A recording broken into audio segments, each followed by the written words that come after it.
A warm welcome to Business Daily right here on Trust Television. I am Yusuf Akogu. Let's take the business top stories.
Glad to have you back. Now we go to the market to review, of course, the equity performance on the floor of the Nigerian stock market. On Wednesday, the market closed positive, 0.78%. It ended. 558 basis points were added to the all-share index there to now stand at 71,808.64 basis points. In terms of volume of trade, 69.010 million, value at 12.100 billion naira in a days of 8,412 actually happened on Wednesday. Quickly, we go to the top gaining equities.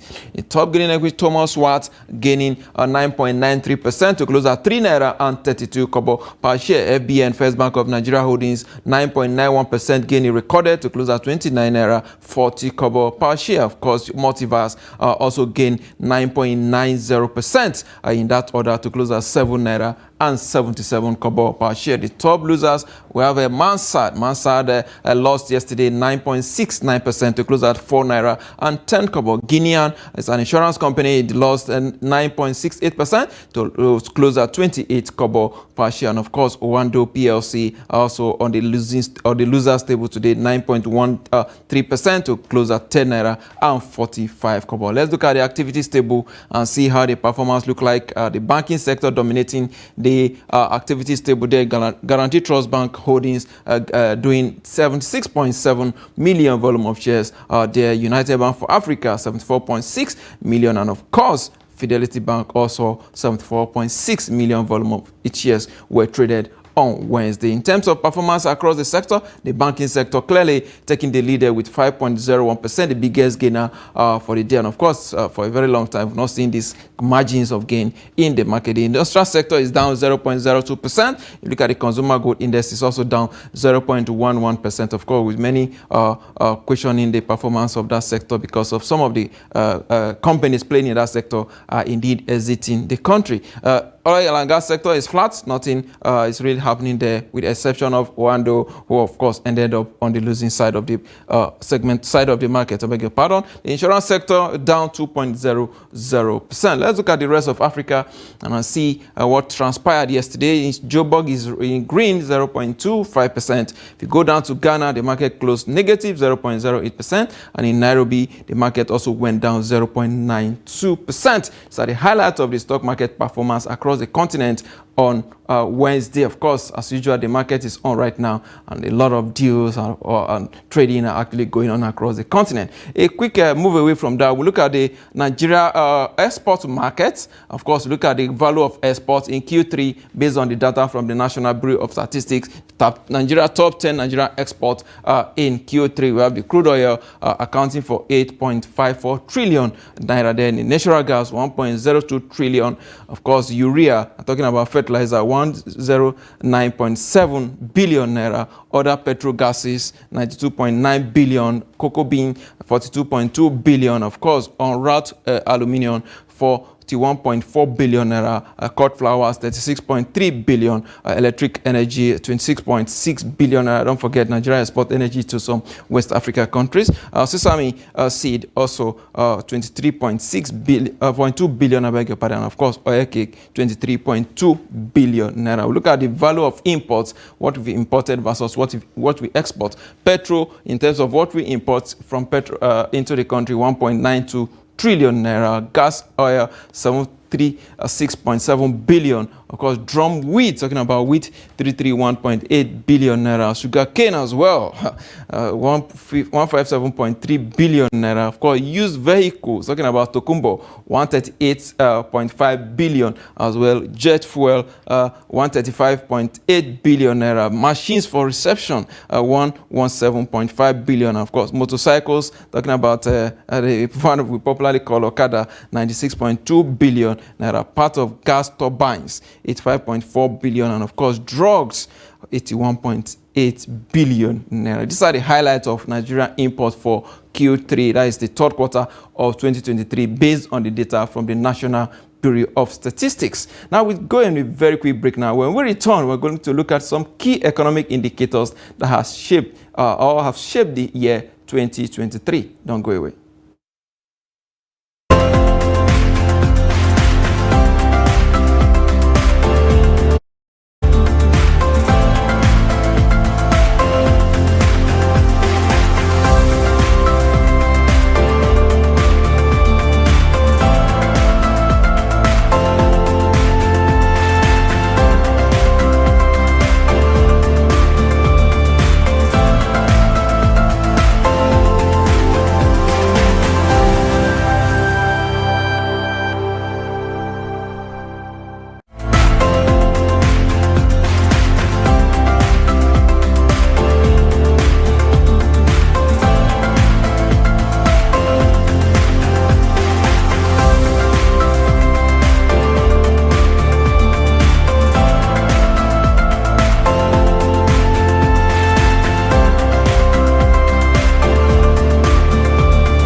Glad to have you back. It's the Business Daily right here on Trust Television. Now we go into our discussion. We're looking at the year 2023 and some of the key economic indicators that have shaped the year so far. Quite a lot has happened. If you look at the graphics on your screen there, you see that quite a whole lot has happened in terms of the key economic indicators. You have the inflation numbers. They're not doing so well, up by 12.61% for the year alone to now stand at 27.33%. You look at the foreign exchange market, 75%.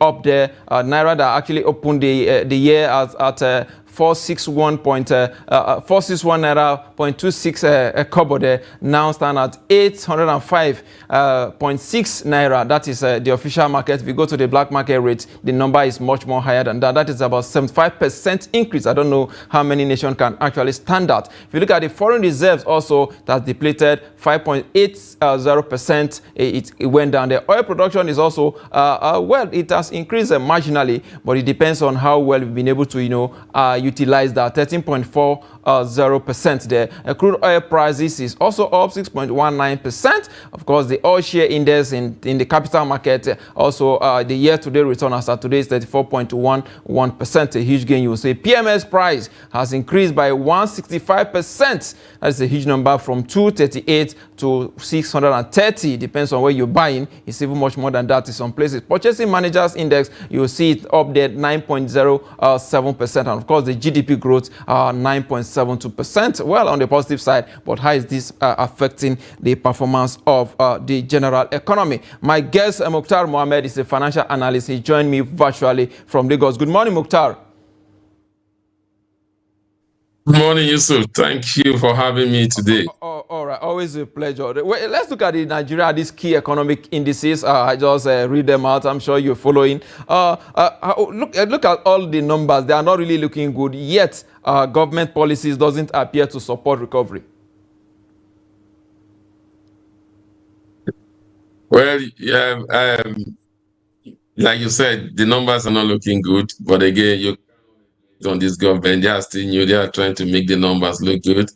And these issues was driven by the former administration.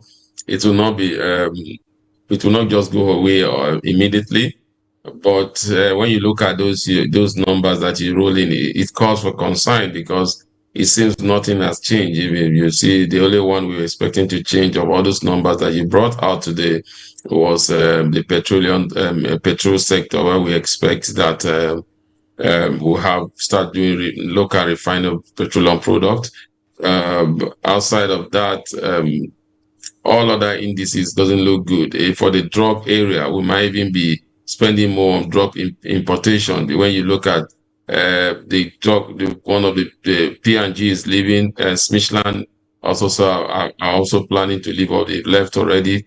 So when you look at that, that will increase that import in terms of drugs. Also, gas turbine, you definitely begin to see more of that, because if this government is prioritizing power, they will have to get some of those parts for their machines, and that's motorcycles. That's makes shocking. That is one of those things that but again, it shouldn't be too shocking for you, because that's what most ordinary Nigerians use for means of livelihood. Are also those in the rural area use it for farming, also to take their goods to the farm. So a lot of things. The one that's shocking me is sugar. And with the kind of investment we've seen in sugar, Dangote and others, we've still not seen the result commensurate with it. And so we are still importing a lot of this sugar into the country instead of exporting them. So it's called for concern for inflation.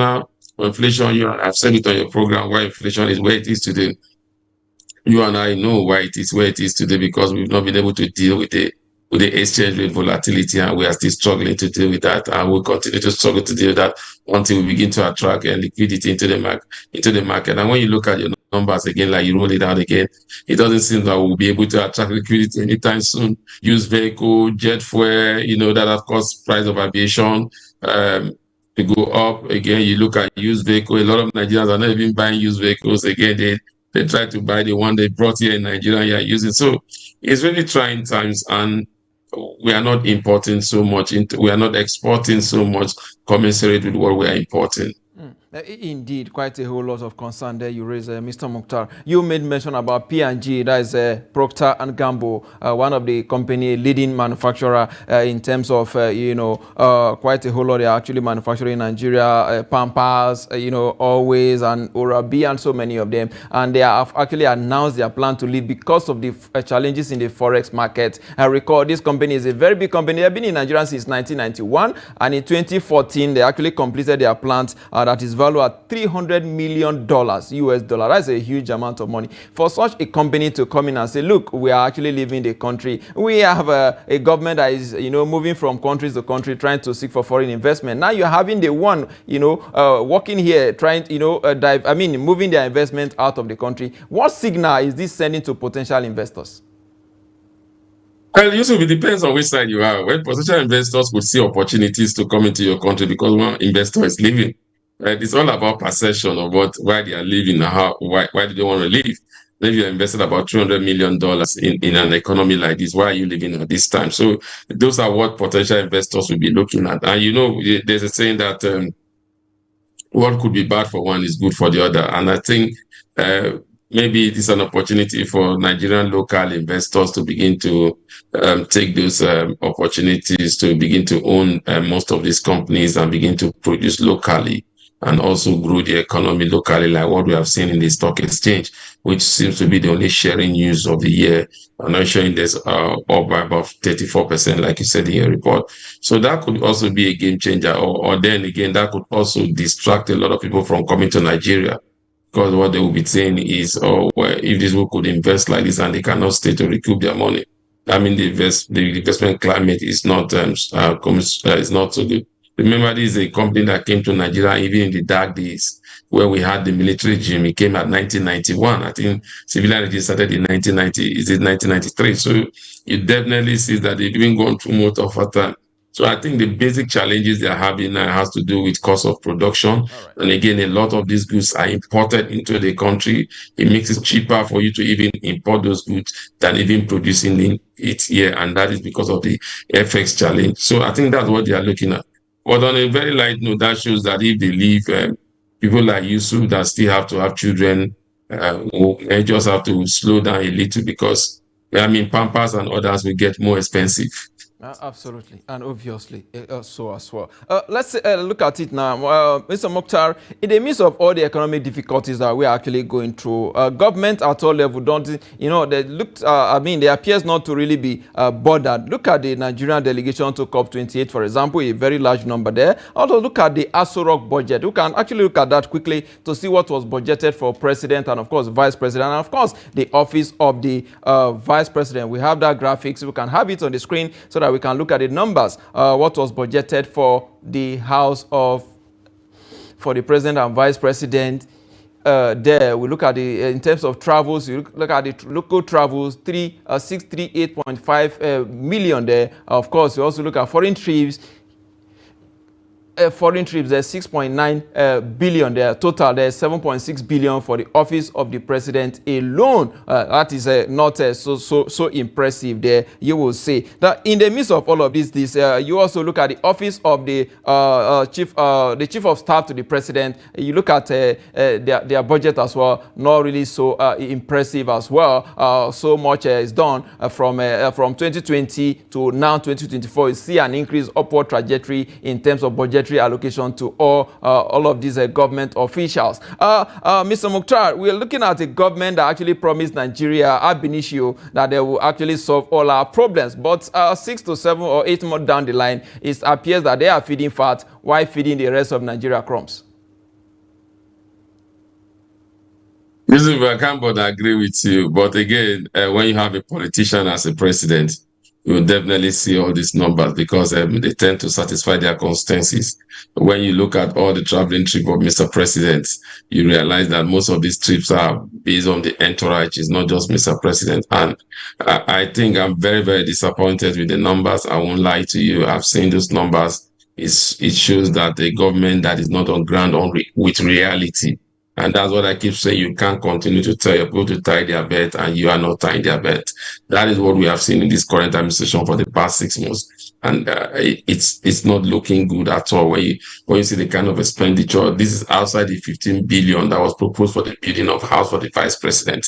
That is 15 billion alone to build the house for the vice president at a time like this. I think when you look at the budget of renewal hope, you are not hopeful because your report just said the office of the chief of staff had a 4,000% increment comparable to last year. That is huge. In the day, I wonder what is so special about the office of the chief of staff to the president. Is it because the person that is holding it, the Gbajabia Mila, is different from every other person? Because I'm just surprised. It's only in Nigeria that would make all these things so important. You don't even know who is the chief of staff or who is the chief of staff to President Joe Biden, or the chief of staff, the former chief of staff to Barack Obama, or to Donald Trump. It's only when after they are out of there you begin to hear, oh, he was chief of staff, he was chief of staff. But in our own chief of staff seems to be a very powerful position whereby the number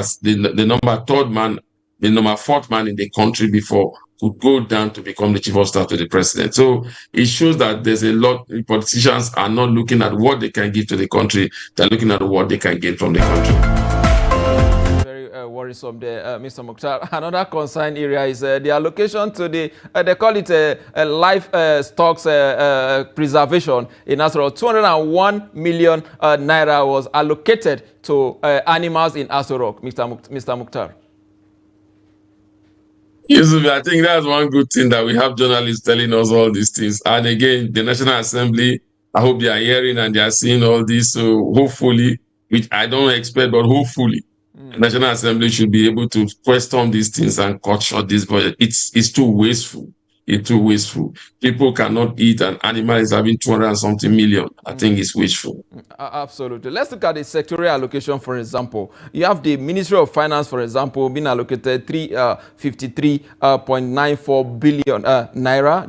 The power sector, 264.56 billion as well. You look at the Ministry of Works, 94.8 billion. Ministry of Education, 63 billion. Of course, down to FCT, Ministry of Agriculture and Food Security, a meager 29.5 billion naira. I was expecting that this sector should have more than what is there now. The digital economy, 9.5 billion. Humanitarian affairs and of course poverty alleviation, 4.3 billion naira. Solid minerals, I think this sector should be the one to to lead our economic diversification agenda. Just a meager 5 billion naira is being allocated to that sector only. Mr. Muktar, I'm concerned about the allocation to the power sector. So much allocation there, not so much, you will also say as well, but nothing was allocated to a very big project like Mambila Plateau. Mambila Plateau is allocated just 0%. We're talking about partnership. Even when we are talking about partnership, of course, there's a place for counterpart funding. Yeah, Yusuf, when you talk about the Mambila Plateau, you must not forget that the Mambila Plateau project is a project that is being driven by public-private partnership. So the government is not supposed to be putting its fund there already. It's a project that is ongoing. I think that is already taken care of because it's a PPP project. When you look at the power sector, you're saying much was not allocated there. I'm not too surprised because we've been clamoring that most of all the projects in the power sector should be projects that should be going back to where they should be, no more in the power sector, because we expect that sector should be privatized, and so I think that is also happening there. That's why you're having those numbers. When you look at food security, I think I agree with you. That is so poor. Ministry of Finance, Ministry of Defense, fine. Education all went up because of the allocation to because of the student loan. So, but I think when you mentioned on the Ministry of Power, I don't think government should be putting so much because government is thinking that the private sector should drive that, and that's why the president said he has been traveling around. For even the digital economy should be able to sustain themselves with the kind of revenue they will earn in terms of what they are trying to do. So I'm more concerned about sectors that they should allocate so much money to, and they are not doing that.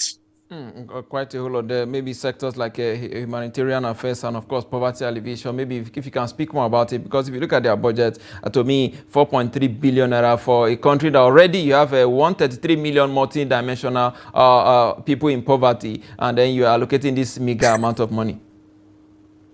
Yeah, Yusuf, I think I don't share that opinion with you because the history when it comes to humanitarian has not been very fantastic. Remember the trader money, we just throw money at a lot of projects. Remember that the current say they are cleaning up the register. We don't know who is really poor, who is not poor. I think the main thing we should be doing is not only just by putting cash in their hands and letting them that they could eat food, but we should also be learning to teach them how to feed. And that's where human capital development comes into play. The humanitarian department, I don't think they've done so much to deserve they even deserve what they've gotten. Because if you don't have data, we don't know who you've been transferring this money to. These are things that cause for concern. Mr. Muktar, before I let you go in 30 seconds now, what do you think the monetary and, of course, the fiscal authority should do right now? Because there seems to be working at a very, very slow pace. And, of course, we are not seeing the impact of their policy on the larger economy. What do you think they should do right now? So there should be synergy between both of them, but you mustn't forget that where we are, we didn't just got in there 1 month, 2 months, or 6 months, or 1 year. We got through this where we had by 8 years of non-activities, especially from the physical side and even the monetary side. What they were doing was orthodox type of intervention. So we are getting a new monetary system, we're getting a new physical. So it will take time. But if you look at their policies, the policies looks good on ground. But again, when you look at implementation, and the way like the budget presentation does not give you much room for more expectation. All right, no room for more expectation. We hope that they will hit the ground running as they have they told us from the beginning. But again, the impact of that policies and program, like you said, are not really being felt by Nigerians. I must thank you, Muktar Mohammed, a financial analyst. I must thank you for your time on Business Daily. Thank you for having me, Yusuf. All right. With that, is a wrap on the show today. We'll be back again tomorrow for more. I am Yusuf Akugu.